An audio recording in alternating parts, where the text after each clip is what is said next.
today we're doing a twofer. This bass is a 1967 Rickenbacker 4005. This is the hollow body. This is a double bound bass, incredibly rare. Check this out. This thing is very, very cool. Look at this. You don't see them like this because they didn't make very many.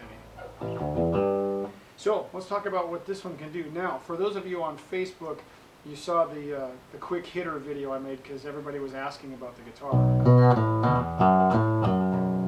So this is actually more like the official since it's on YouTube. But so let's talk about what this bass does.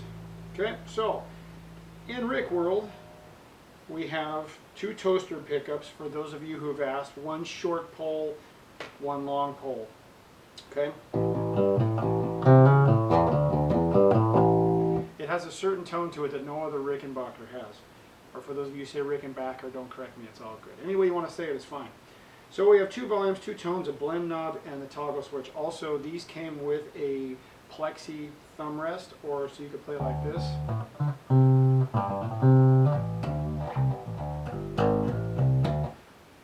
People did it.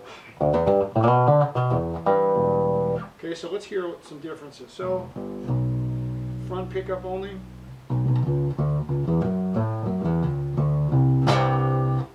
Back pickup only. Huge difference, isn't there? Look how far back this pickup is on the bridge, and of course the tailpiece. I mean, you're sitting right there. That's what it does. So when you mix them together,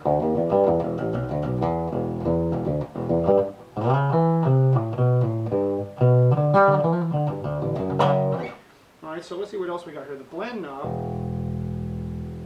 highlights one pickup or the other. The five-way control like this with the toggle switch is still used on the Rick guitars. The 330, 360, the 620s even have them. Okay, this again is such a unique piece, such an old, cool guitar. Lots of bands in the 60s had these. John Entwistle had one. He also had a light show that would light up when he played it. There's a record I remember seeing, yes, record, 33-inch LP, you know deal, 33 1/3. It was a band called Harper's Bazaar. The bass player had one of these and he was playing it up here like this. And so he'd play it up high. So if we move around a little bit, I'm just messing with the blend knob.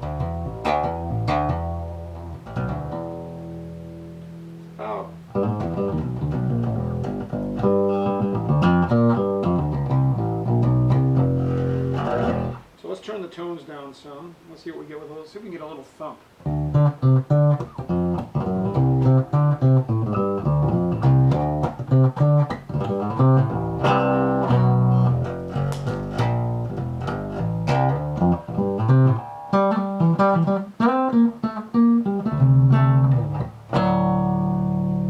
How about that? So we dial the tones all the way down.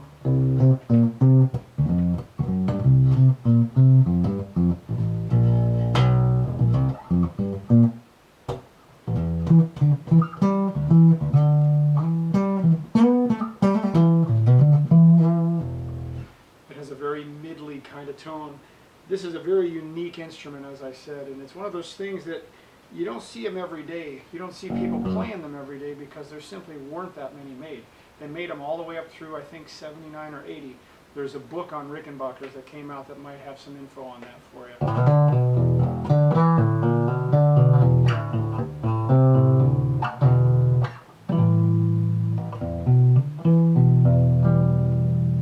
Anyway, if you can find one of these and put your hands on it to try it out, by all means do it because it really is kind of fun. The neck is very thin, very fast. And you can tell, let me just turn this down here so you can see, the way that the person, whoever owned this one initially played it, there's wear in the finish, in the Fireglow finish, that pretty much stops here. There's not much up here.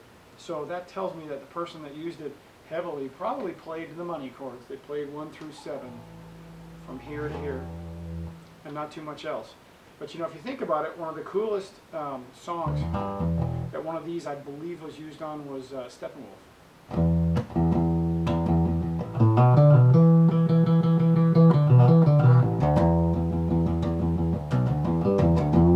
I'm not playing it to scale, but You know, for those of you who've seen Steppenwolf live years ago, days gone by when Nick St. Nicholas was still playing, this was his bass. He used Rick's. Anyway, if you have questions about this one, feel free to ask. Again, this is technically the official video, because the video that was on Facebook was just for the Facebook gang. So, if you have questions about this, send me a message, and I can tell you this right now, this bass is not for sale. Okay? This is not something that's going away anytime soon. Other than that question, if you've got questions about playability, sound, all that stuff, feel free to fire away here, ask away, send me a message, whatever you want to do. In other words, have fun, play bass. Until next time.